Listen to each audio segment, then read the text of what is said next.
Là, il passe même plus les diapos. Si. Ouais.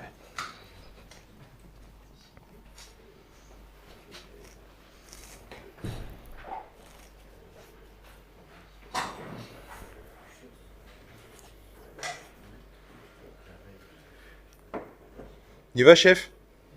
Okay. Non, mais... Feu vert. Bon, bah, bonjour à tout le monde. Je vais quand même me présenter parce que certains me connaissent, mais d'autres pas. Il y en a plus qui me connaissent pas, c'est tant mieux. Je m'appelle Simon Leric, je suis astronome amateur depuis 20 ans maintenant. Je viens du Pas-de-Calais, tout là-haut. Et c'est la deuxième année consécutive où j'anime une petite conférence. Donc l'année dernière, c'était donc le dessin des nébuleuses planétaires. Et cette année, je vais vous parler de la cartographie du ciel, l'histoire, une petite histoire de la carte du ciel nocturne, c'est ça qui nous intéresse surtout. Et déjà, comment on en est arrivé là? C'est ça la question de base sur la création de cet exposé, de cette conférence. Souvent dans des rassemblements comme ici, vous le savez bien, l'après-midi, il n'y a pas grand-chose à faire, à attendre le coucher de soleil suivant. Ou quand il pleut, on n'a pas grand-chose à faire non plus, donc on prend les bouquins, on feuillette les bouquins.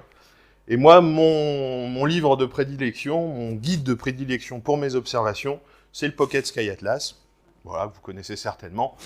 Il y a d'autres catalogues du ciel. Hein. Et donc, un jour se pose la question, finalement, c'est vrai qu'on utilise des cartes avec des points, avec des traits, avec des noms de constellations, avec des noms d'étoiles, avec des noms d'objets, des préfixes de catalogue, des lignes de coordonnées, et on se dit, comment on en est arrivé là? Pourquoi on a cette carte-là aujourd'hui? Pourquoi on utilise cette carte aujourd'hui? Donc, faut reprendre un peu toute l'histoire. C'est un peu ce que je vais faire dans cet exposé. Alors, c'est grossièrement chronologique, dans le sens où dans une première partie, on va faire vraiment de l'histoire de l'astronomie et les premiers observateurs. Ensuite, on s'intéressera aux atlas. Ça, c'est beau aussi, c'est des beaux objets, les atlas célestes, avec des beaux dessins de constellations. Donc, je vous en présenterai quelques-uns. J'en ai pas en vrai à vous montrer, hélas, mais des belles reproductions d'atlas, ça peut encore se trouver. On parlera un peu de l'histoire des constellations. Vous savez peut-être, aujourd'hui, il y a 88 constellations officielles reconnues par l'Union astronomique internationale. Il y a eu des époques où il y en avait plus que ça, des époques où il y en avait beaucoup moins. Et puis la notion même de constellation a évolué au fil du temps. Donc ça, je vous en parlerai aussi. Ensuite, on parlera quand même du nom des étoiles. Donc là, on fera des bonds en avant, puis des bonds en arrière, puis toujours chronologiquement. Comment les étoiles ont eu ces noms-là, qui leur a donné ces noms-là. Les autres catalogues, si vous êtes observateur, vous connaissez bien le catalogue Messier, le catalogue NGC, les IC, pour ceux qui vont un petit peu plus loin. Ce qu'on observait hier, Siméis. Bon, j'en parle même pas dans l'exposé. Il y a plein de catalogues, donc ça, je vous en parlerai un petit peu. Et puis pour terminer, un bref chapitre sur ce que j'ai intitulé la carte ultime. C'est l'ère spatiale, en fait, les télescopes spatiaux qui font de l'astrométrie, Hipparcos et notamment Gaia, qui récemment nous a livré la carte la plus fournie d'astres du ciel. C'est quand même assez impressionnant ce qu'a fait cet engin spatial. Bon, vous n'hésitez pas à m'interrompre. Je suis bavard une fois que je suis lancé, sauf si je m'endors, mais sinon, vous pouvez m'interrompre pour me poser des questions si je ne suis pas clair. Donc, première partie historique, comme je vous disais, les premiers relevés célestes, ça remonte à cette époque-là. Hein. C'est assez ancien, les tablettes 1100 avant Jésus-Christ. Alors, c'est pas des cartes comme on les a aujourd'hui, hein. C'est juste des mentions d'observation, des mentions d'étoiles surtout. Et il y a une tablette assez célèbre au British Museum qui s'appelle la tablette Mul-Apin. Ça vient du monde sumérien. On a des documents, des gravures comme ça, un peu du monde antique en Chine. En tout cas, on avait déjà, à l'époque, les observateurs, les curieux du ciel, avaient déjà repéré certaines petites choses qui nous parlent encore aujourd'hui. Le fameux chemin d'Anu, ou le chemin de la Lune, correspond en fait à la bande zodiacale. Ils avaient déjà repéré qu'il y avait des astres particuliers qui se baladaient dans cette zone-là, parmi certaines étoiles, et pas ailleurs. typiquement l'écliptique, la bande où se baladent les planètes, les constellations où se baladent les planètes aujourd'hui. Alors il y avait aussi ça, au 5e siècle avant Jésus-Christ, des constellations, déjà 12, c'était un nombre important aussi, 12 représentations, alors des constellations plus ou moins comme on l'entend aujourd'hui, en tout cas des groupes d'étoiles, et il y avait 12 zones dans cette partie du ciel, il viendra plus tard les 12 constellations du zodiaque, que l'on utilise toujours aujourd'hui. Alors ensuite, je vais vous présenter un certain nombre de personnages qui ont fait avancer le Schmidblick et nos connaissances du ciel, évidemment. Eudoxe, lui c'est un élève de Platon, il va placer dans le ciel, il va pas simplement se contenter de la bande zodiacale, il va en rajouter dans d'autres parties du ciel, et va placer en tout 48 constellations.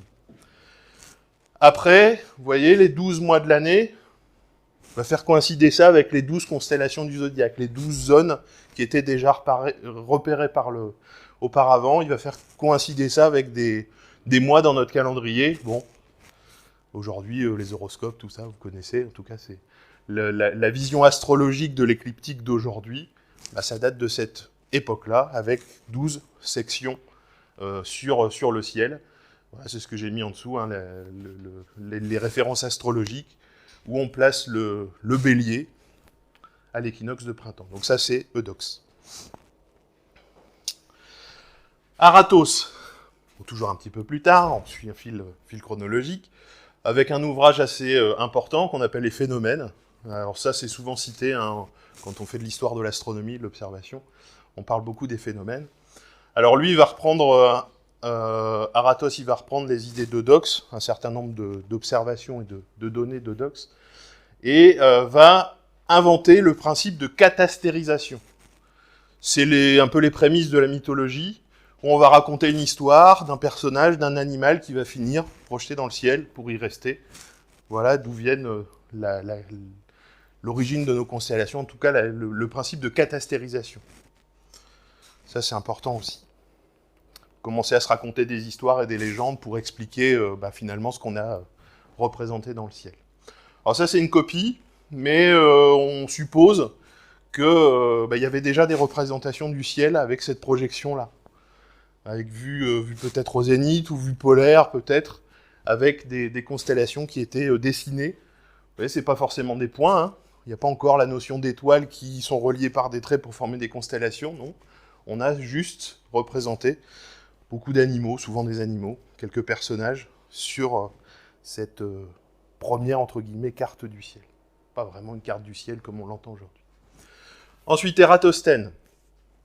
Alors lui, on reprend le principe de catastérisation, puisqu'il publie un ouvrage qui s'appelle Les Catastérismes. Et là, il va reprendre 42 constellations, 42 personnages, 42 objets. Il va inventer une légende, il va inventer une histoire, et donc... il va les placer comme ça dans le ciel. Et en plus, vous voyez, il positionne, pour la première fois pour ces constellations, 700 étoiles. Donc c'est plus simplement le dessin. Là, on essaye de faire coïncider, à peu près, hein, c'est pas d'une grande précision, mais on essaye de faire coïncider la position des étoiles avec la tête d'un animal, une patte d'un animal, tête d'un personnage. Enfin, vous connaissez le principe des constellations aujourd'hui. Alors là, j'ai mis des cratères lunaires parce que j'ai pas trouvé des représentations de ces deux personnages, ça n'existe pas. Mais, d'où l'importance dans l'histoire de l'astronomie de ces deux personnages, ils ont un cratère à leur nom sur la Lune, quand même. Donc Timocharis d'Alexandrie et Aristyle de Samos, qui sont eux les premiers à réaliser des catalogues d'étoiles individuelles. Alors là, ils dessinent rien, mais en tout cas, ils établissent des éphémérides pour quelques étoiles, certainement celles qui avaient été choisies sur la diapo précédente, vous vous souvenez, pour les constellations remarquables. Et donc là, ils vont définir ce qu'on appelle des éphémérides, l'heure de lever, les périodes de visibilité tout au long de l'année, l'heure de coucher. Et ça, c'est aussi important pour la suite, l'établissement des cartes plus précises. On améliore encore la précision avec Hipparque, bon ça vous le connaissez certainement, hein. Le principe des magnitudes des étoiles, ça vient d'Hipparque. Et lui, il a recensé un certain nombre d'étoiles, et il les a classées en 6 catégories d'éclat. Alors c'est aussi pour ça que, nous généralement, magnitude 6, théorique, hein, Magnitude 6, c'est les dernières étoiles visibles à l'œil nu. Magnitude 0, les plus brillantes. Bon, il y en a même qui sont négatives. Mais ça vient de là, ça vient de cette époque-là, d'Hipparque de Nicée. Et lui, alors on a souvent l'impression qu'il observe avec une lunette. Évidemment, il n'y a pas de lentille à l'époque, hein, il n'y avait pas d'instrument optique encore à l'époque. C'est juste un tube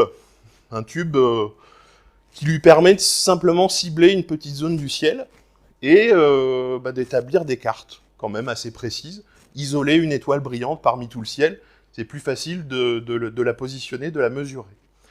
Et donc, grâce à cette manière un petit peu plus précise de faire des relevés sur le ciel, il va mettre en évidence la précession des équinoxes déjà à cette époque-là. Il va comparer aux données, aux éphémérides qui ont été faits par ses prédécesseurs, il va se rendre compte qu'il y a un petit décalage, et donc il explique ça comme ça, la précession des équinoxes. Alors enfin, un premier, entre guillemets, vrai atlas, encore qu'on n'a plus la trace, une fois encore, de l'atlas d'origine, mais on cite souvent cette œuvre-là comme la plus ancienne représentation des constellations. C'est l'Atlas Farnèse, hein, qui se trouve au musée archéologique de Naples, c'est une copie, mais une copie qui date quand même d'un petit moment.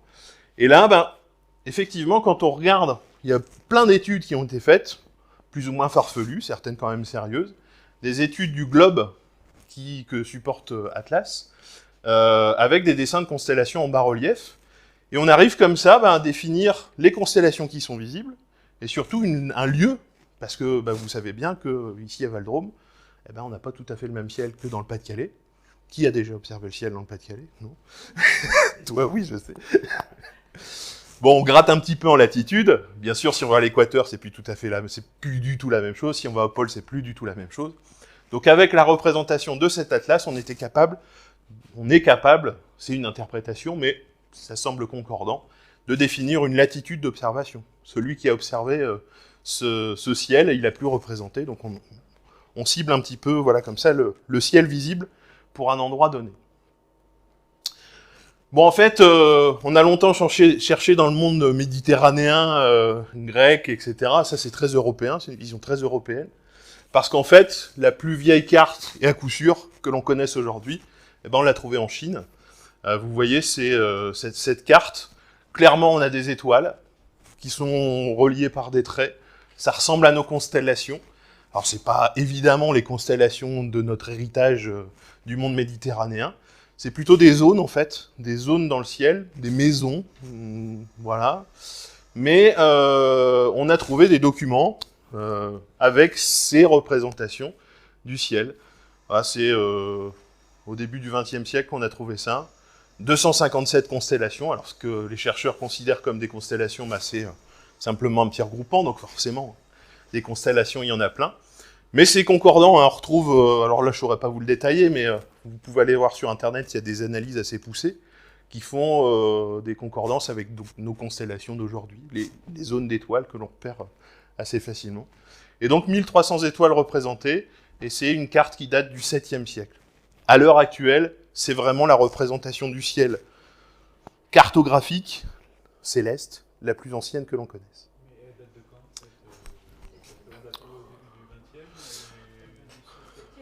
7e siècle. Alors, ils ont trouvé plein d'autres documents dans ces grottes-là.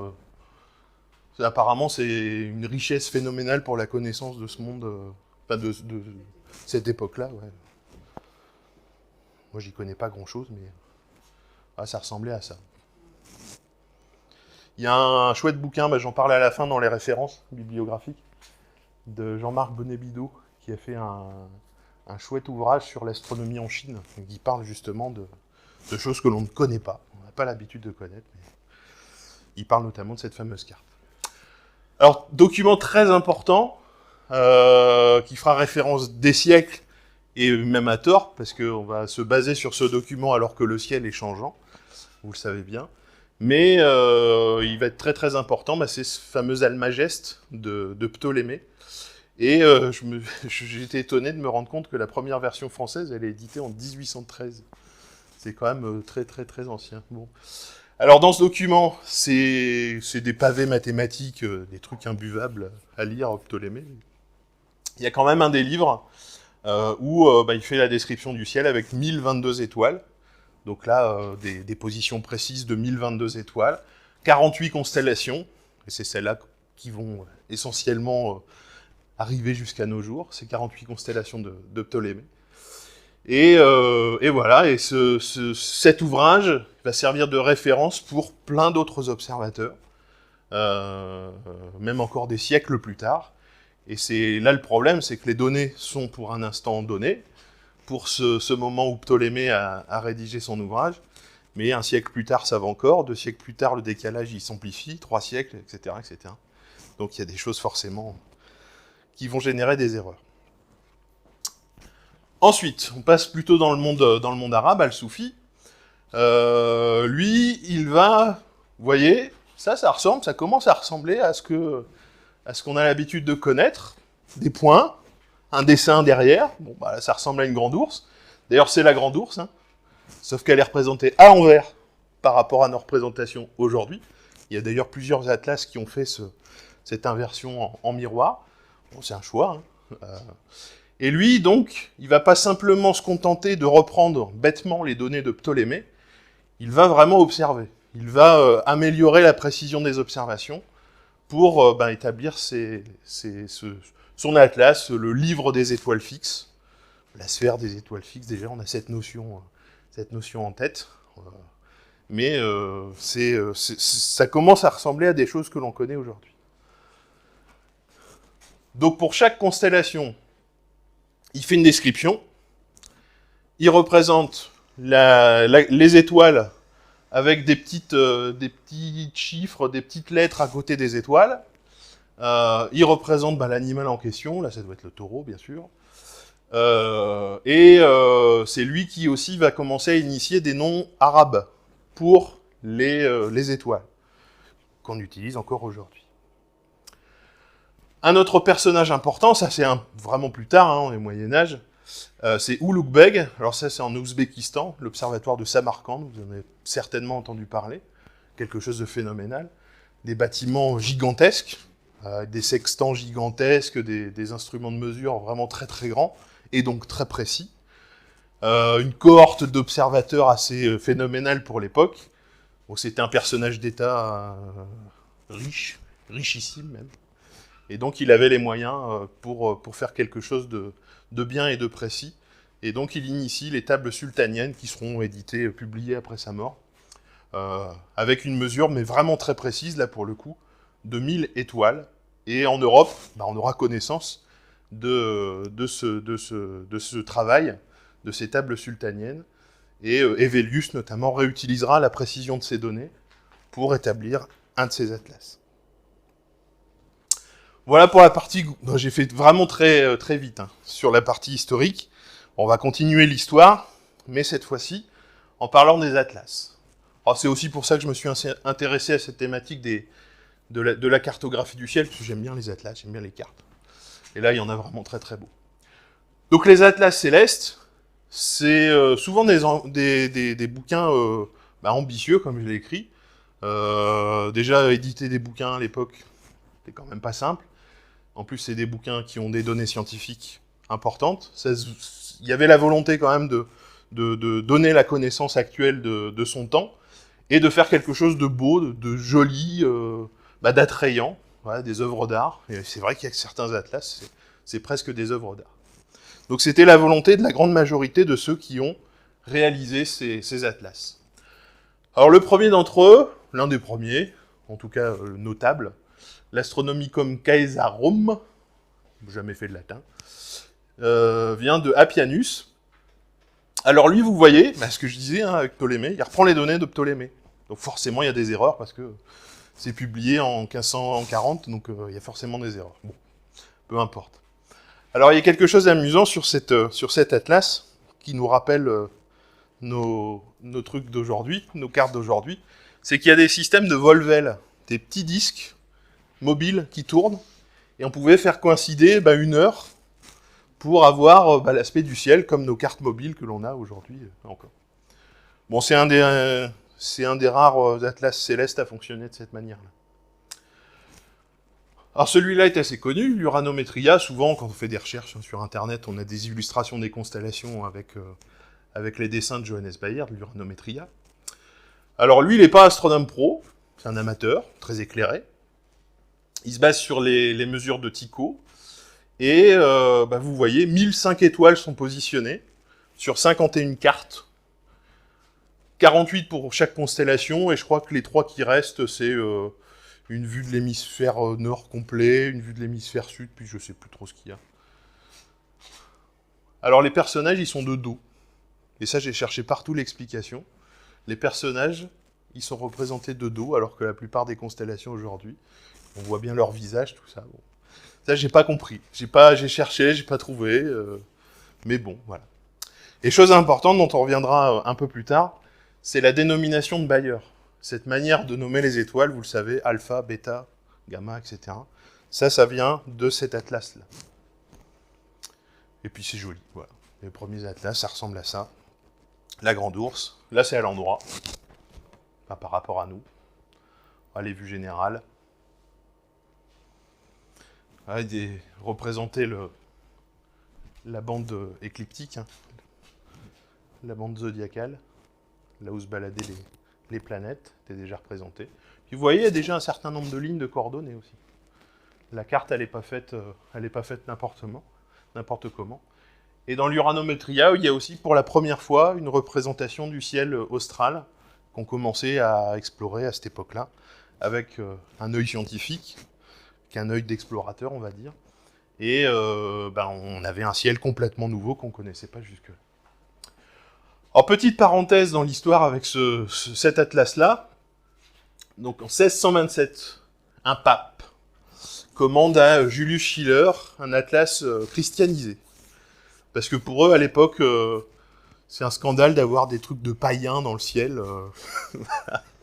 Donc voilà, ils vont commander un atlas. Donc toutes les constellations vont changer. Elles sortent de nulle part, hein. Il n'y a rien d'histoire, de culturel. Voilà, c'est des inventions pures et simples. Et vous voyez quelques exemples. La petite ours devient l'archange Michel, la grande ours, la barque de Saint-Pierre, etc., etc. Et les 12 constellations du zodiaque deviennent les 12 apôtres. Alors clairement, moi je trouve ça too much.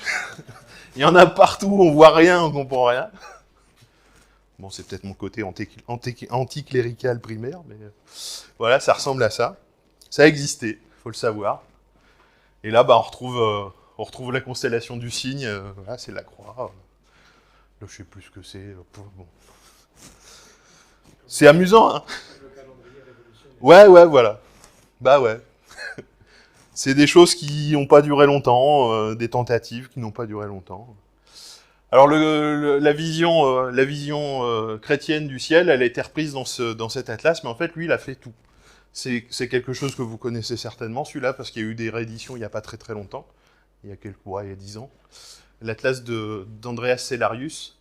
Et lui, c'est gros bouquin, vraiment très très gros bouquin, 200 pages, et là, il reprend les visions du ciel de Ptolémée et de Schiller. Donc à la fois la version traditionnelle, on va dire, du ciel, avec les constellations des Grecs, et puis la version chrétienne qui, en fait, a été inventée il n'y a pas très, très, très, très longtemps, et puis en fait, ça s'arrêtera là pour la vision du ciel chrétien.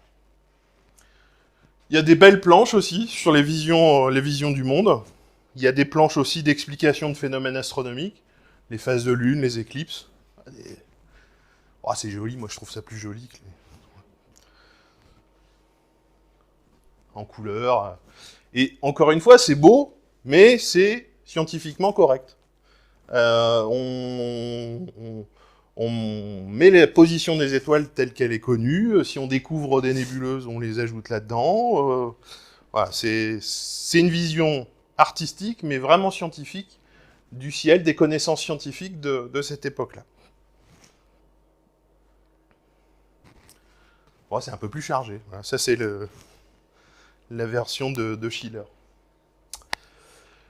Alors jusque-là, c'était à l'œil. On observait le ciel, on avait des instruments de mesure, mais tout était fait à l'œil.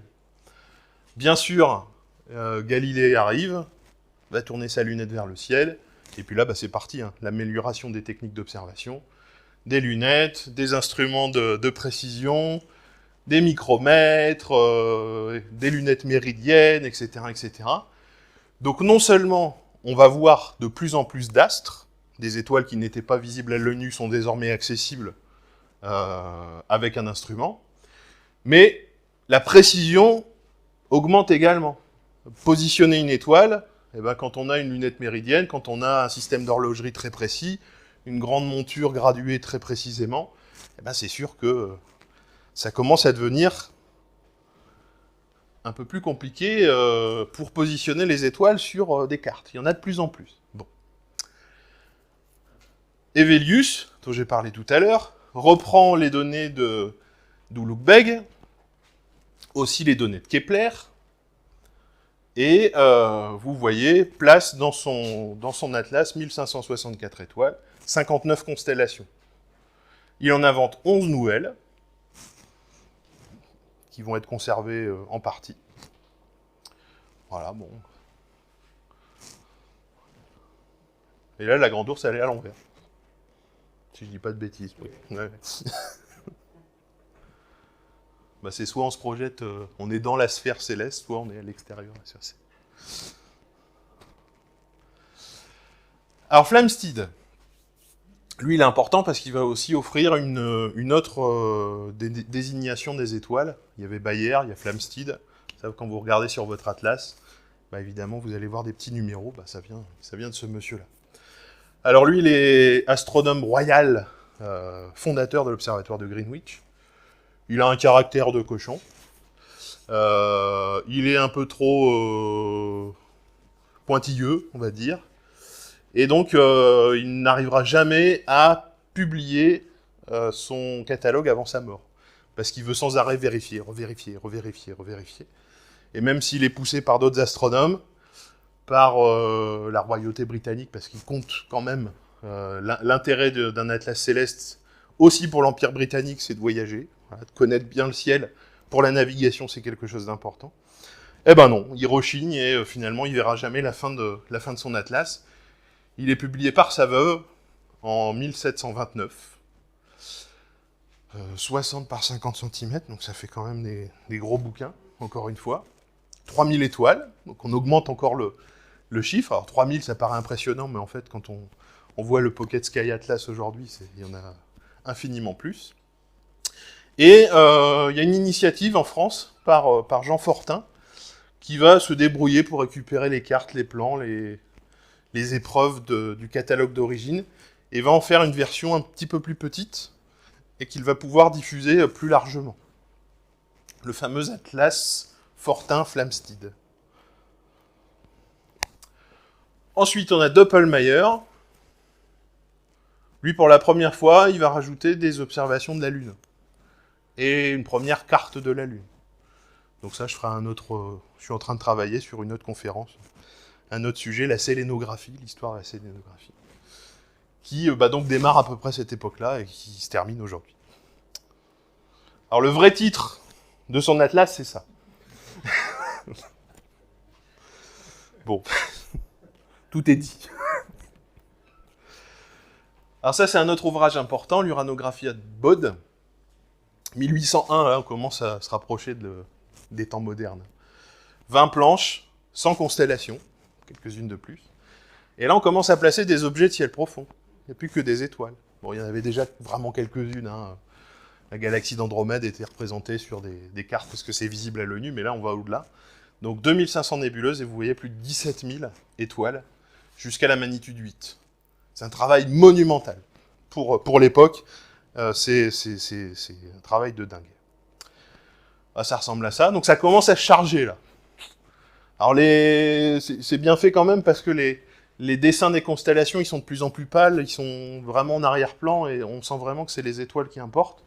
Encore une fois, une vision scientifique, esthétique mais avant tout scientifique de ce document, avec des grilles de coordonnées partout. C'est vraiment, on voit que c'est un document scientifique quand même. Et j'en reparlerai tout à l'heure. Bode, c'est le premier à avoir donné des limites aux constellations. Aujourd'hui, les constellations, c'est plus forcément des dessins, c'est des zones. Et le premier à avoir défini des zones sur les cartes du ciel, c'est Bode. Bah oui, bah j'en parle là. Pouf, fatigué. Donc c'est la fin des atlas vraiment papier, avec des relevés à la main, il y en a encore quelques-uns après. Mais la photographie va rentrer dans la danse, et là, bah, vous imaginez bien, on va découvrir de plus en plus de choses, on aura un nombre de données infiniment plus important.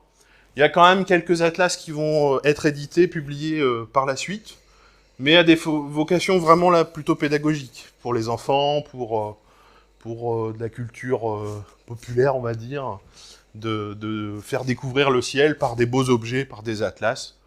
Bah, chose qu'on pourrait trouver aujourd'hui, hein, un bouquin pour enfants avec une jolie carte du ciel, ça suscite l'intérêt. Ben, déjà à l'époque, il y avait un petit peu cette démarche-là.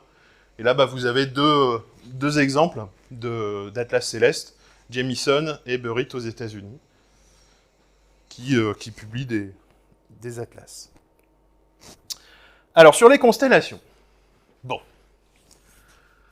Il commençait à y en avoir beaucoup. Bode 100 constellations. Bon. Et puis d'un astronome à l'autre, d'un atlas à l'autre, c'était pas forcément toujours les mêmes qui étaient reprises. Donc à un moment donné, il était temps de faire du ménage là-dedans, puis de définir une bonne fois pour toutes le nom des constellations.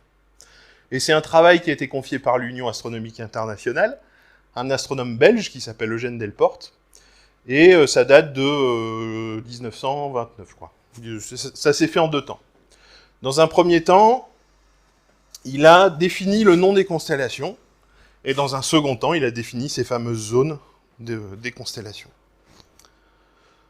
Donc maintenant, il y a vraiment des zones.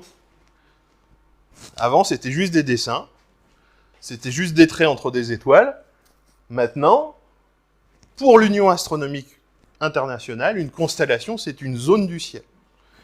Donc il n'y a pas une étoile qui n'est pas au sein d'une constellation. Ce qui était un peu différent avant, il y avait peut-être des étoiles qui se baladaient entre la Grande Ourse et la Petite Ourse, on ne savait pas très bien la positionner. Est-ce qu'elle appartient à la Grande Ourse, est-ce qu'elle appartient à la Petite Ourse? Bah, aujourd'hui, c'est plus possible, parce qu'il y a des frontières qui sont définies, et donc une étoile apparaît forcément dans une zone, dans une constellation ou dans une autre. Alors on arrive avec des limitations un peu bizarroïdes aussi. Hein, pareil, sur Internet, on voit les constellations qui sont représentées, alors toujours avec les traits, hein, ça c'est historique, et puis vous voyez Orion, ça fait quand même des trucs bizarres, pourquoi ça va chercher là-haut c'est fait, c'est pareil, pourquoi ça va jusqu'à l'étoile polaire là-haut, bon. Et ben en fait, ça vient toujours d'Eugène Delporte, qui a essayé de faire le consensus le plus logique possible, et il s'est basé surtout pour ces zones un peu bizarroïdes sur les étoiles variables qui étaient déjà nommées dans telle ou telle constellation. Et donc, ben, de temps en temps, il y avait des étoiles variables qui étaient nommées dans des catalogues, un petit peu éloignées de la partie principale de la constellation. Voilà, par exemple, cette étoile-là, c'est certainement une étoile variable qui était nommée dans la constellation de Céphée. Pourquoi? On ne sait pas, parce qu'elle est quand même loin. Et ben, en tout cas, il est allé la chercher comme ça. Donc maintenant, on peut vraiment dire qu'il y a des coins dans le ciel, parce qu'il y a des coins partout. Voilà, c'est vraiment des frontières tirées au cordeau. Et la notion de constellation, elle est celle-ci désormais. C'est plus forcément très poétique, mais voilà.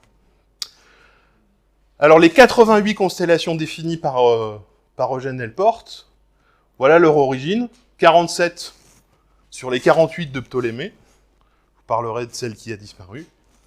La Caille, plutôt l'hémisphère austral, 17 constellations.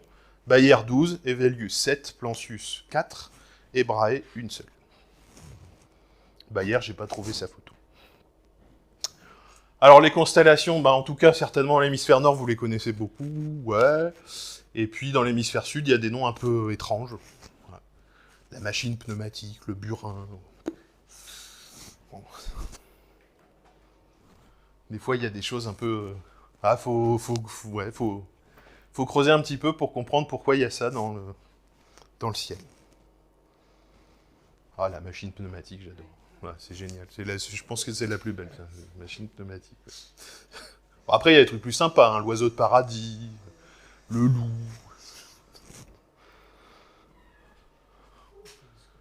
Ouais, le télescope. Oh, c'est logique.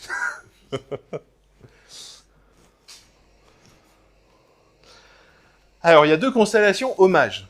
Parce que dans le cahier des charges de Delporte, qu'on a donné à Delporte, c'était d'éviter toutes les choses qui pourraient poser problème, politiquement, historiquement, etc. Donc on a enlevé les personnages réels, sauf deux. Alors, c'est pas les personnages en entier, c'est des parties de personnages historiques. Alors, il y en a un, ça date quand même de 1683. Jean III Sobieski, roi de Pologne. Il a donné la constellation de l'écu de Sobieski, qu'on voit très bien en ce moment, en début de nuit. Et puis encore très ancien, plus ancien, 240 avant Jésus-Christ, la reine Bérénice, la chevelure de Bérénice. Voilà, elle a sacrifié sa chevelure aux dieux. Voilà. Donc l'origine de ces deux constellations avec des noms. L'écu de Sobieski et la chevelure de Bérénice. Bon, constellation, je vous ai donné la définition d'aujourd'hui. Alors longtemps, il y avait, avant l'UAI, hein, un astérisme, une constellation. La Grande Ourse, c'était une constellation. La Grande Casserole, c'était un astérisme. Le Triangle d'été, c'est un astérisme qui fait appel à 3 étoiles de 3 constellations. Donc tout ça, c'était un peu compliqué. Donc aujourd'hui, c'est simple. Hein, une constellation, c'est une zone. Et donc, n'importe quel dessin, on peut considérer que c'est un astérisme. C'est la vision officielle. Pas forcément la mienne, mais voilà. Alors, quelques constellations disparues. Au même titre que celles qui ont perduré, qu'on utilise toujours aujourd'hui, elles sont témoins d'époque, de volonté, de reconnaissance aussi de certains astronomes. Vous voyez la pile de Volta, le cadran solaire, le buste de Christophe Colomb, la flèche australe, le petit triangle, Flamand Rose, l'écureuil volant, la sirène. Il y en a plein. Alors le navire Argo, c'est une constellation très ancienne, mais qui a donc été découpée, vous le savez peut-être aussi, en 3 ou 4, selon les versions. En tout cas, 3, c'est sûr. C'était une constellation qui était trop grande pour Delporte. Enfin, pas que pour lui, hein, mais en tout cas pour le comité de l'Union astronomique internationale. Beaucoup trop grande, beaucoup trop imposante sur le ciel. Et a donc été découpée en 3 constellations différentes. Les voiles, la carène et la poupe. Et certains disent aussi la boussole. Il y a la boussole, petite constellation qui est dans le coin, mais c'est surtout ces 3 constellations-là. Il y a eu des changements de nom aussi. Le flamand, c'est devenu la grue. L'abeille était parfois nommée la guêpe, qui est devenue la mouche australe, parce qu'il y avait une mouche boréale. Quand on a supprimé la mouche boréale, il restait plus que la mouche australe, qui est devenue la mouche. Et c'est une constellation qui existe encore. Alors ça, c'est rigolo. Le petit renard, la constellation petit renard, qu'est-ce que ça fait là? C'était nommé le petit renard et l'oie. Ouais, on voit très bien le petit renard qui a chopé l'oie. Et en fait, l'étoile principale de la constellation du petit renard aujourd'hui, elle s'appelle Anser. Une serre, qui veut dire l'oie. Donc encore une fois, on a des traces, même si c'est plus des noms de constellations complets, on a des traces de constellations passées dans notre ciel aujourd'hui. Oh, des animaux pleins. Il y a eu un coq, il y a eu un hibou, une chouette, le chat, la tortue, le petit cancer. Là-bas, il y a mon renne qui est redimensionné. C'est un renne. Voilà. Alors, le fameux Antinous. Ça, c'est la 48e constellation de Ptolémée qui a disparu. Alors, il y avait une légende, une histoire, un personnage qui était dessiné sous les pattes de l'aigle. En fait, l'aigle avait dans ses serres ce personnage. Et donc, voilà, cette constellation d'Antinous, elle n'a pas été conservée à l'époque de l'UAI en 1929. Alors, des progrès techniques, un petit peu comme la machine pneumatique, le fourneau, etc. Il y en a eu plein d'autres. Pourquoi on en a gardé que quelques-unes et pas celle-là? Bon. Une espèce de montgolfière, la machine typographique, la machine électrique aussi. Le sextant, le cadran, pardon. Le sextant, on l'a gardé. Le cadran. Et le cadran, constellation qui a disparu, donne les cadrantides. Un essaim d'étoiles filantes. Même chose, là encore. On a dans nos éphémérides astronomiques de temps en temps des essaims d'étoiles filantes qui font référence à des constellations disparues. Alors, ce que j'ai appelé les hommages intéressés. Bon, Augustin Royer, il va placer, lui, la fleur de lys pour rendre hommage à Louis XIV. Il y a le sceptre et la main de la justice aussi. Bon, là, vraiment, ça ressemble pas du tout. La position des étoiles, c'est vraiment... bon. Il y a le chêne de Charles, côté britannique aussi, pour Edmond Halley. Bon, ça a été supprimé tout de suite. Le taureau de Poniatowski. C'est un roi de Pologne. Bon. Pareil, pas conservé. Ça, des fois, c'est des tentatives, hein, c'est des constellations qui apparaissent que sur un atlas, ou deux, et puis qui finalement disparaissent parce que, voilà. Clairement, on a compris que c'était une volonté de... Voilà. Politique, ouais. Hommage au roi d'Angleterre, voilà. La gloire de Frédéric, roi de Prusse. Ça, c'est plus sympa, les hommages de la profession. Alors, Lalande, lui, va placer un messier, qui était un préposé aux moissons, un messier. Bon, il fait la pirouette pour rendre hommage à son collègue Charles Messier. Il y a Maximilien L qui va placer le télescope de Herschel. Bon, le télescope de Herschel, on ne l'a pas gardé, mais on a remis un télescope dans l'hémisphère sud. Alors, pour le nom des étoiles. Oh, c'est bête. Michel, il n'est pas là, c'est dommage. Alors, l'UAI fait bien la différence entre nom et désignation. Le nom, c'est ce que vous et moi, on utilise la grande majorité du temps. Sirius. Voilà. Alors que la désignation pour l'Union astronomique internationale, bah, c'est une des désignations, c'est HD 48915. Ça, c'est Sirius. Ça fait référence à un catalogue austère, mais c'est la désignation. Mais nous, on utilise le nom. Alors là, ce que je disais tout à l'heure, hein, l'origine des noms des constellations, en grande majorité, eh ben, vient du monde arabe. Et d'ailleurs, souvent, les noms choisis font référence au dessin de la constellation. Deneb, ça veut dire la queue. Ah, Deneb, ouais, c'est la queue du cygne. Elle est là. Voilà. Albireo, c'est l'étoile du bec. Gienah, c'est l'aile.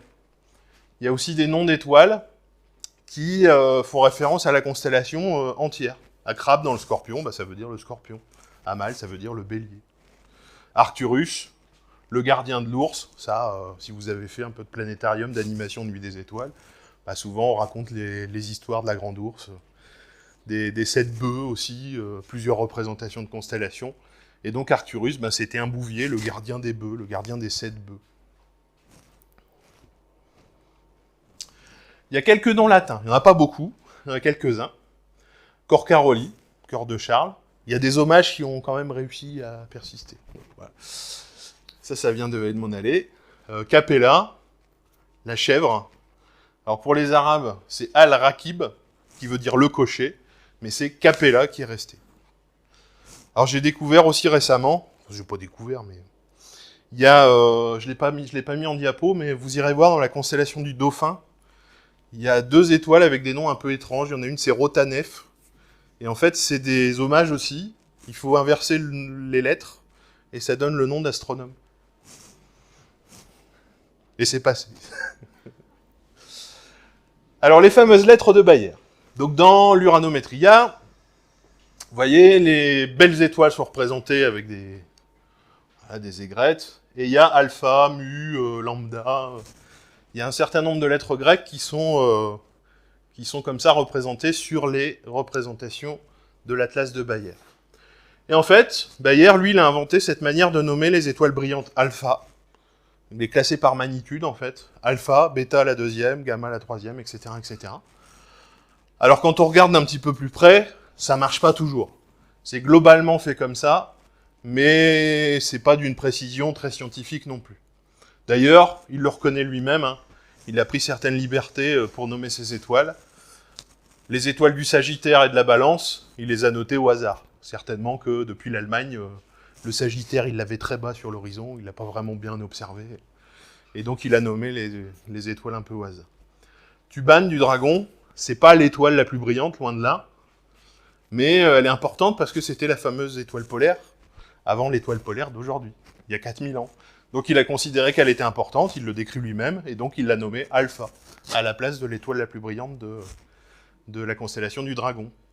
Et puis pour certaines zones, il s'embête pas. Il décline la lettre grecque avec un chiffre derrière. Ça, les étoiles Pi, Pi 2, Pi 3, Pi 4, Pi 5, Pi 6 dans Orion, c'est les étoiles du bouclier d'Orion, qui font vraiment un alignement d'étoiles. Donc là, il s'est pas embêté à voir quelle était la plus brillante. Allez, ça sera tous des pi. Hop. Et du coup, il y a des bizarreries quand même avec cette histoire. Il a vu juste pour 55 constellations sur 88, pas mal. Mais il y en a 29 où l'étoile alpha, c'est pas la plus brillante. Déjà, il y a des constellations qui n'ont pas d'étoile alpha. Le petit lion, il l'a zappé, complètement. C'est pas une erreur, c'est pas un changement historique, non, il l'a oublié. Et puis les constellations des voiles et de la poupe, à l'époque, il y avait, une seule constellation, le navire Argo, donc il avait nommé Alpha, c'était Canopus, Beta, je sais plus, voilà. Et donc avec le découpage de 1929, on n'a pas pris le temps ou l'envie de renommer les étoiles de chaque morceau du bateau. Et donc, il n'y a pas d'étoile alpha dans la poupe, il n'y a pas d'étoile alpha dans les voiles. Et pareil pour la règle, la constellation de la règle, voilà, qui est dans la constellation du Scorpion, en fait, aujourd'hui. Bon, ça c'est pour les étoiles alpha, mais pour les bêta, les gamma, il y a plein de bizarreries aussi. Hein. La numérotation de Flamsteed, lui, va un petit peu plus loin. Il va nommer des étoiles un peu moins brillantes que les principales de chacune des constellations. Et plutôt que de jouer par magnitude, lui, il va jouer par ascension droite. Il va balayer la constellation, et dès qu'il voit une étoile un peu brillante, la première c'est la 1, hop, la deuxième 2, 3, 4, etc. Comme ce qui est représenté ici sur le schéma. 1, 2, 3, 4, etc. etc. Alors lui, Flamsteed, il l'observait pas en Allemagne, mais en Angleterre, donc c'est encore plus au nord. Il fait encore plus moche. Et donc, il n'a nommé que 52 constellations sur les 88 officielles. Vous prenez votre Atlas, votre Pocket Sky Atlas, vous regardez les constellations de l'hémisphère sud, il n'y a pas de numérotation comme ça. Alors, il y en a deux assez amusantes. L'étoile 3 Cassiopée, l'étoile 34 Taureau. Elle n'existe pas, en fait. En tout cas, il y en a une qui n'existe plus. 3 Cassiopée, on suppose, pas certain à 100%, mais ça colle quand même bien à l'explosion d'une supernova, Cassiopée A, qui, en fait, se trouve vraiment tout proche de l'endroit où Flamsteed a positionné son point, son étoile 3 Cassiopée. Vraiment tout proche. En plus, quand on regarde l'époque, alors on estime l'époque de l'explosion de la supernova, c'est quelque temps avant que Flamsteed fasse ses observations. Donc ça colle. Et puis 34 Taureau, c'est Uranus en fait, qui passait par là, pas repéré encore à cette époque-là. Et sur les cartes, on voit très bien que l'étoile 34 Taureau sur les cartes est parfaitement sur l'écliptique. Elle est là en fait. Et quand on regarde sur les cartes du ciel d'aujourd'hui, on revient en arrière, on positionne Uranus, et elle est exactement à la même position. Donc 34 Taureau n'existe pas, c'est Uranus. Alors il y a plein d'exemples, hein. Voici un autre. Ouais, c'est une capture d'écran de Stellarium. Vous voyez que dans la dénomination de Bayer, c'est Psi, 10 Auriga, donc cocher, et elle est 16 du lynx. Donc dans un catalogue, dans une manière de nommer, elle est dans le cocher, et dans l'autre manière de nommer, elle est dans le lynx. Alors quand on regarde la frontière officielle, c'est vraiment tout au bord. Donc ça, c'est des questions de précision, bon. Mais c'est surtout aussi que les étoiles, elles bougent, en apparence. Donc il suffit d'avoir nommé une étoile juste à proximité d'une frontière. Si celle-ci a un mouvement apparent assez rapide, elle va basculer dans une autre constellation. Pourtant, on a gardé le nom. Voilà. Donc voilà, il y a quelques exemples. Rho Aquilae, donc dans l'Aigle, elle est passée dans le Dauphin en 92. Gamma Caeli, donc c'est le Burin, va passer dans la Colombe en 2400. Ça, c'est des étoiles avec des noms.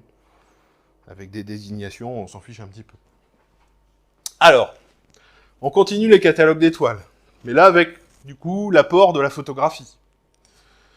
Lalande va cataloguer 47 000 étoiles. Bessel, 75 000. Voilà, ça commence à être difficile de les représenter sur des cartes. Bon, certains vont le faire, vous allez voir, des gros atlas, avec des planches, avec plein de petits points, c'est austère au possible. On en connaît. Ouais, 320 000 étoiles, 120 000 étoiles, 500 000 étoiles, 580 000 étoiles, avec donc des précisions très, très bien définies. Et ça, bah voilà, il y a quand même eu quelques gros pavés qui ont été édités. Donc là, il n'y a plus que les lignes de coordonnées pour avoir la position des étoiles. Il n'y a plus la représentation graphique de la constellation. Là, c'est la zone des Pléiades. Bon, c'est pas beau, hein. Un autre projet dont vous avez certainement entendu parler aussi, c'est le projet de la carte du ciel, avec un C majuscule, pour dire que c'est la carte du ciel ultime. Voilà. C'est un projet qui a été lancé par le directeur observatoire de Paris, Amédée Mouchet, toujours dans ce contexte de développement de la photographie. Et l'idée est bonne hein, sur le principe, donner un instrument identique à plein d'observatoires à travers le monde. On va leur donner une zone du ciel à photographier, et on va mettre tout ça en commun pour faire un catalogue général de tout le ciel. Donc il y a un colloque, 56 participants, 16 pays, 18 observatoires vont participer. Et au final, l'idée de faire 22 000 plaques photos avec des étoiles jusqu'à la magnitude 12. Donc vous imaginez le nombre d'étoiles.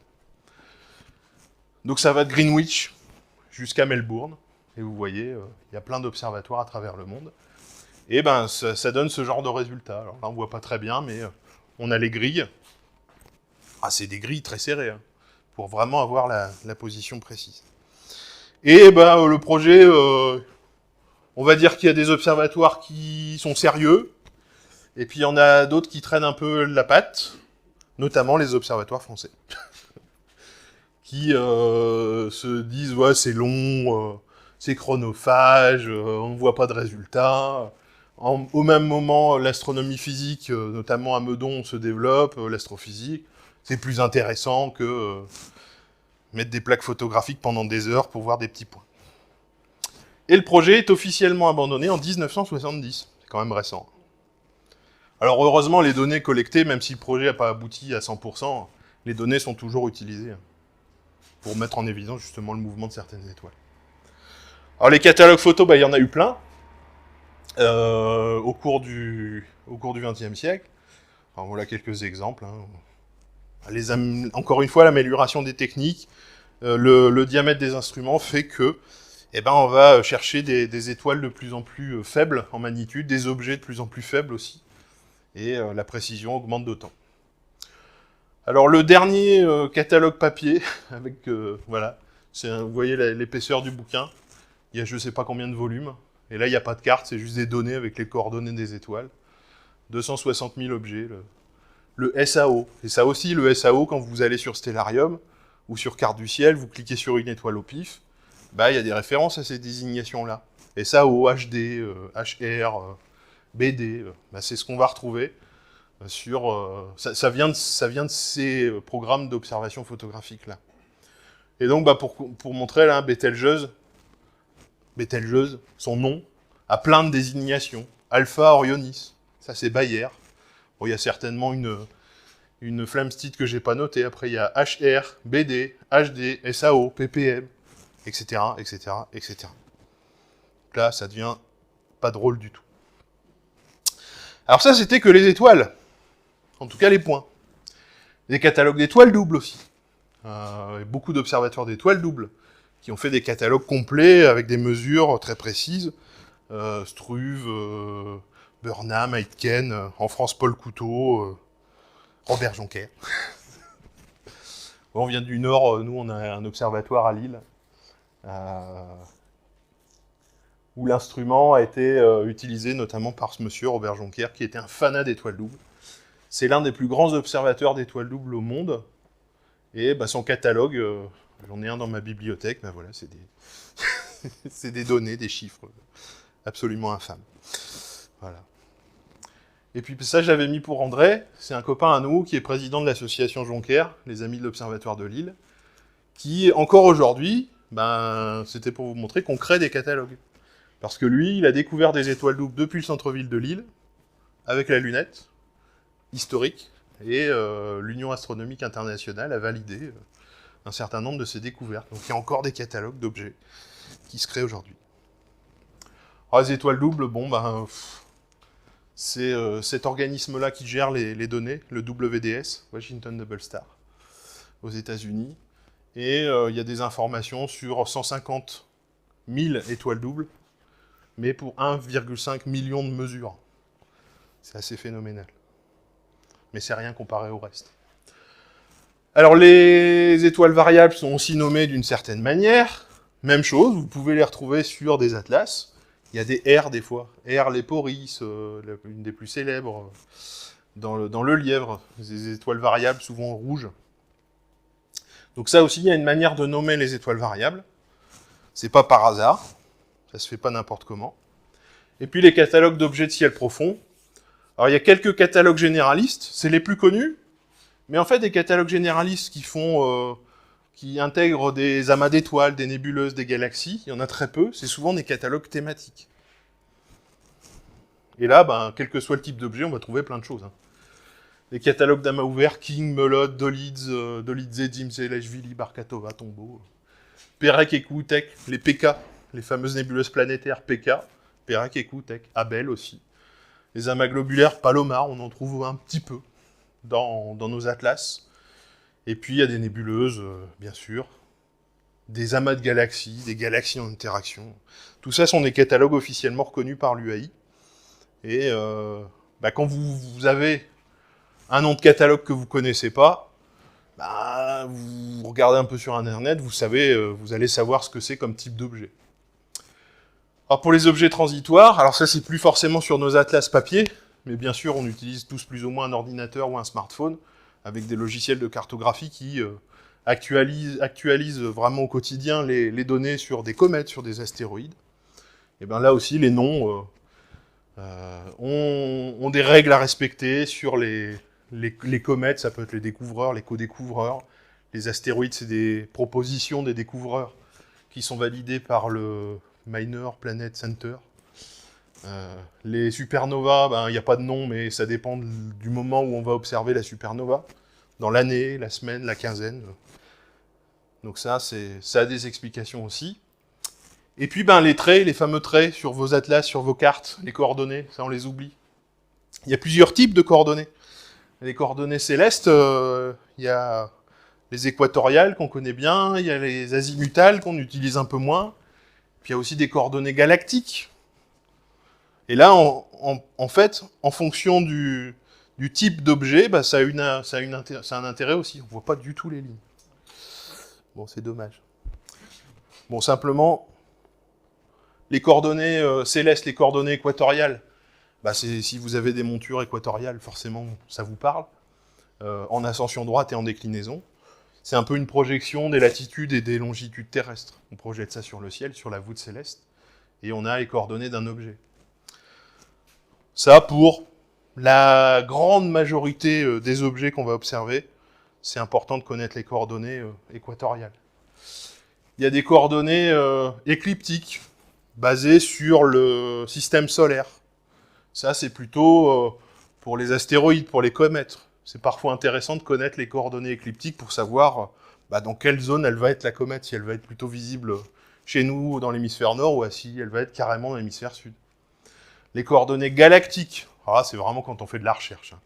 Les coordonnées galactiques, on prend comme référence le plan de la Voie lactée. L'origine, c'est vers le centre de la galaxie. Et puis là, par exemple, le catalogue PK, dont je parlais juste avant, le catalogue PK, il donne les coordonnées galactiques. Quand vous avez PK avec plein de chiffres derrière, c'est les coordonnées galactiques. Le catalogue NGC, par exemple, il est basé sur les coordonnées équatoriales, classiques. Et en fait, le NGC 1, il est là, le NGC 2, il va être là, le NGC 3, il va être là, etc., etc.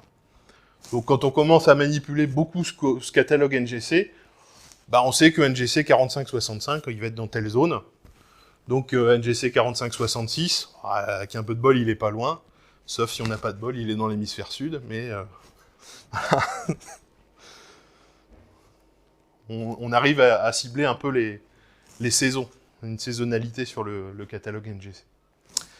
Voilà, et puis pour terminer, la fameuse carte ultime, hein, faite... après la photographie, c'est le spatial. c'est les satellites qu'on envoie autour de la Terre qui vont photographier sans relâche les astres qui se trouvent autour de nous. D'abord Hipparcos. Ah ouais, catalogue Hipparcos, 118 000 étoiles, catalogue Hipparcos. Après d'autres catalogues Tycho 1 et Tycho 2, 2,5 millions d'étoiles.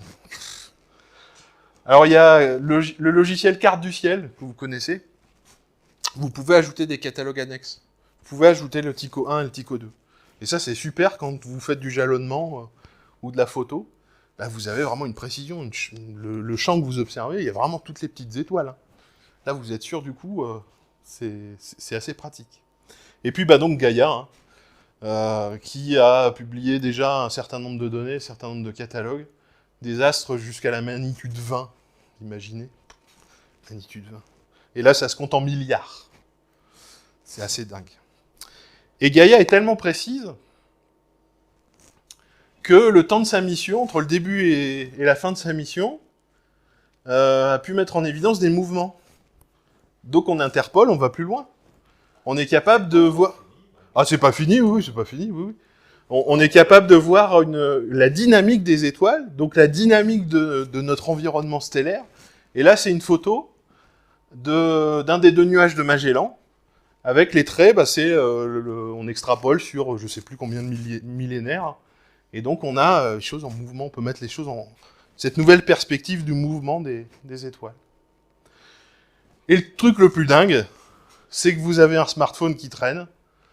Et tout ça, c'est là-dedans maintenant. Alors moi j'aime bien le papier, j'aime bien les atlas. Mais il faut reconnaître que c'est quand même bien pratique d'avoir des logiciels de cartographie aujourd'hui qui compilent toutes les données de plusieurs siècles, de plusieurs millénaires presque, d'observation. Voilà, si vous mettez votre smartphone comme ça dans le ciel, vous regardez bas sur l'horizon en ce moment, la machine pneumatique.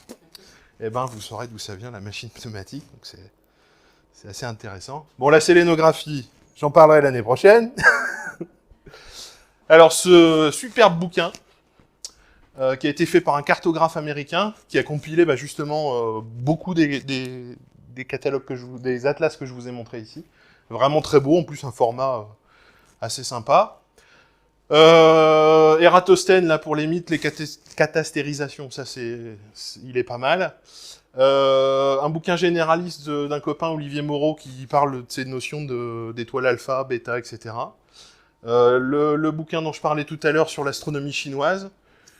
Quelque chose sur l'origine des constellations, c'est un petit bouquin très basique sur les constellations de la mythologie grecque. Celui-là, il est intéressant pour tout ce qui est le projet de la carte du ciel de l'Observatoire de Paris. Il raconte un peu comment ça s'est créé, et puis l'échec à la fin, mais très intéressant. Et puis un autre bouquin intéressant sur la caille, qui retrace non seulement l'exploration en Afrique du Sud, dans le ciel austral, et la naissance de ces constellations qu'on connaît aujourd'hui. Alors, à l'association, au GAC, dont je suis membre, on édite une revue, donc on a publié quelques articles sur ce sujet de la carte du ciel. Petite chose sur le méridien zéro, cartographie d'une manière générale. Les lunettes méridiennes, ça c'est tout l'époque des gros catalogues. Là, je suis passé très vite, mais les gros catalogues avec de plus en plus d'étoiles, ça vous pouvez lire l'article de notre copain André justement sur les lunettes méridiennes. Quelque chose qui remonte au tout début sur l'astronomie sumérienne, akkadienne, babylonienne. Et puis l'article qui reprend 90% de ce que je vous ai expliqué aujourd'hui, avec un petit peu plus de choses, dans le numéro 52 de notre revue. Tout ça est téléchargeable gratuitement sur notre site, donc surtout n'hésitez pas. Et puis j'avais prévu le petit whisky, parce que je sais pas s'il est l'heure de l'apéro, si j'ai été bavard ou pas. Ouais, c'est parfait. Voilà, je vous remercie de votre attention.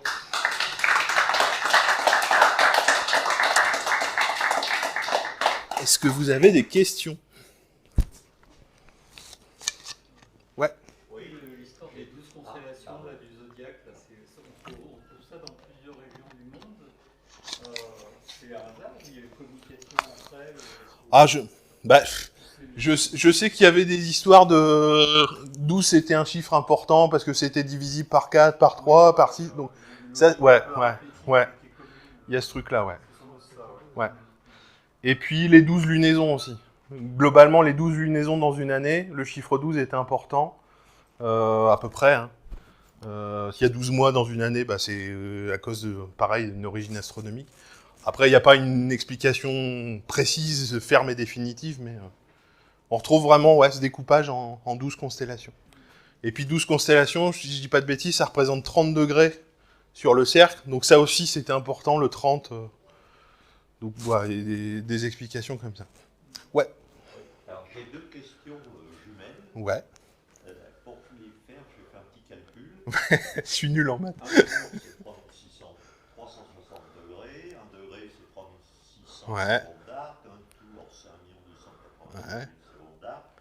Donc, en une seconde, si vous avez une précision de mesure d'une seconde sur 1 million d'années, Ouais.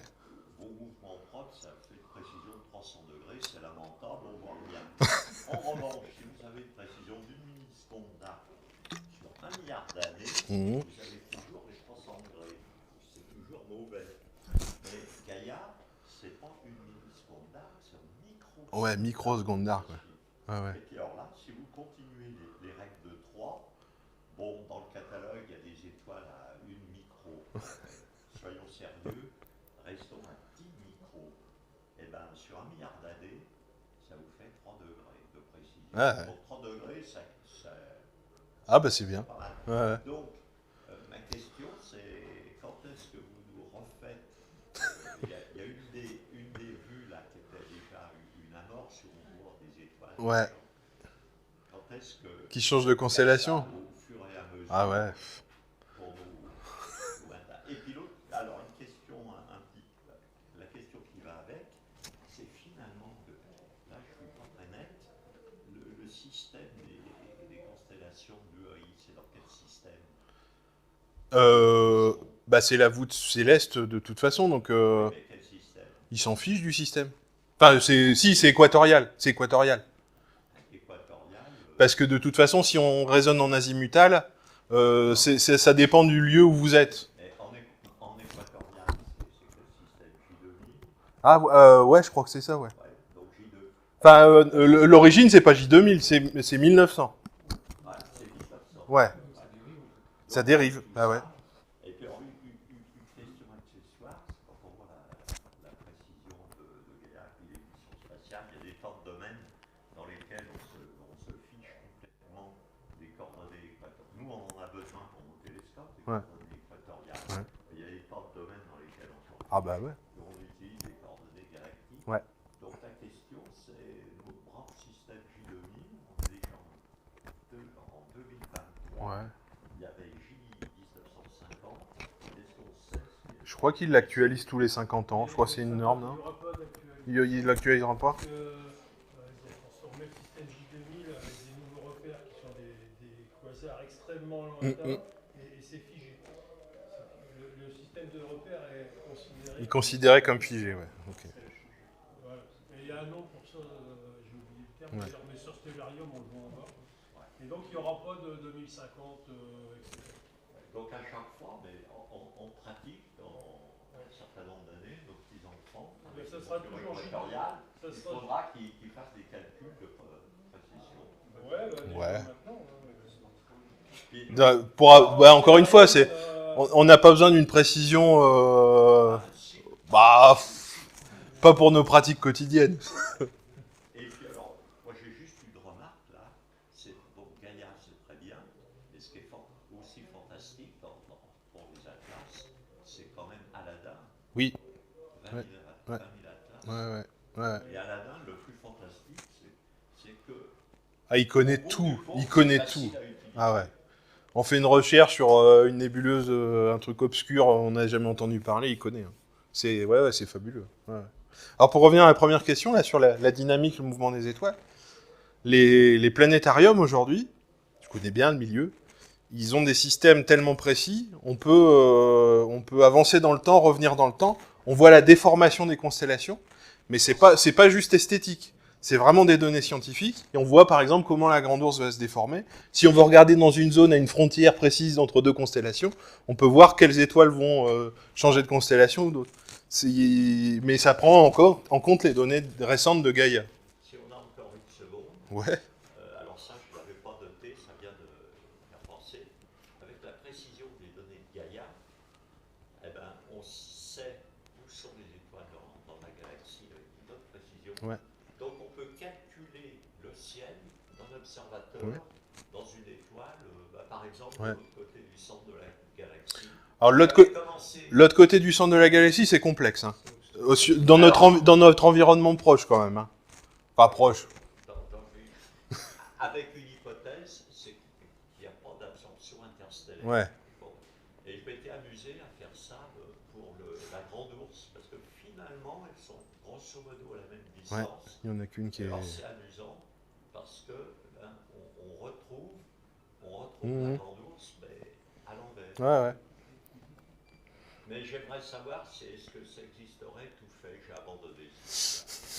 Que quelqu'un aurait été plus persévérant et puis jouer, se dire bah, je vais me mettre ici dans la galaxie et je vais voir si je trouve une constellation où il y a des carrés, des hexagones. Ben, planétarium, on peut. Sur les étoiles relativement proches, on peut. On se balade vers une étoile, et puis on regarde dans la direction du Soleil, le ciel est complètement différent, et on peut imaginer comme ça les constellations qu'on veut. Ah, c'est chouette, ah, c'est chouette. Ouais, c'est chouette. Et je pense que bah, nos logiciels de planétarium classiques, forcément à un moment donné, ça va intégrer ces données-là. Sauf qu'il faudra une bête de course pour faire tourner le logiciel. Quoi. D'autres questions? Oui. Alors, c'est l'Observatoire de Strasbourg qui gère ça. Alors, il faut taper Aladdin dans Google, Observatoire de Strasbourg. Moi, ça m'arrive souvent, alors je fais du dessin astro, j'observe une galaxie, je vois une petite tachouille à côté, je sais pas ce que c'est. Mes atlas, ils me le disent pas, mon logiciel ne me le dit pas. Vous allez sur Aladdin, vous tapez le NGC de la galaxie principale, il vous met tout ce qu'il y a dans l'environnement. Et puis on peut regarder dans différents filtres, on peut regarder... Ah ouais, c'est complètement gratuit. Et c'est ça qui est formidable. C'est ça qui est formidable. Aladdin, moi personnellement, je suis un peu frustré ici, j'ai mon ordinateur portable. Ouais, faut d'Internet. Hein. Alors, j'ai pas d'internet. Ouais. Et deux, même si j'avais de l'internet, Aladdin, en fait, faut un écran 4K. Ah ouais, pour Ah oui, profiter, ouais. 4K, avec 4 fois plus de... Bon. On se contente de ce qu'on a. Hein. Les centres de STR a d'autres services gratuits aussi. Bah tu connais toi en plus, ouais. Bah oui. Ouais. Ah non, c'est vraiment... C'est super utile, super utile. Le personnel du centre de données stellaires, si on a un problème et qu'on fait un petit document propre pour exposer le problème et qu'on l'envoie, j'ai déjà eu des réponses sur mesure. Bah c'est du service public. La différence entre Vizir et Aladdin. Ah, je sais plus exactement. Je sais qu'il y a de l'interconnexion de données quand même, non? Oui, Vizir, c'est quand vous êtes dans Aladdin et que vous avez repéré quelque chose, sur une carte donnée, vous avez 2000, 5000, vous cliquez et avec Vizir, en général, sur un écran 4K, vous avez 3-4 pages d'informations sur cette arme. Sur l'objet, ouais. Et il y en a 1,7 milliard. Ça va rechercher tous les articles qui sont parfaits qui parlent de ça. De cet objet-là. Bien. Merci à vous.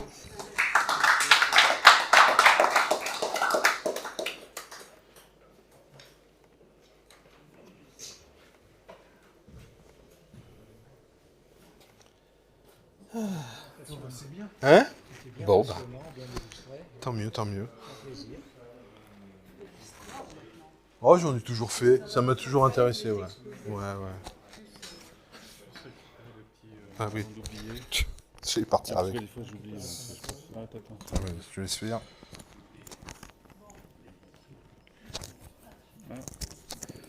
Qu'est-ce qu'il a là? Merci. Et la carte de la Lune, j'ai commencé, mais je m'en sors pas. Pareil.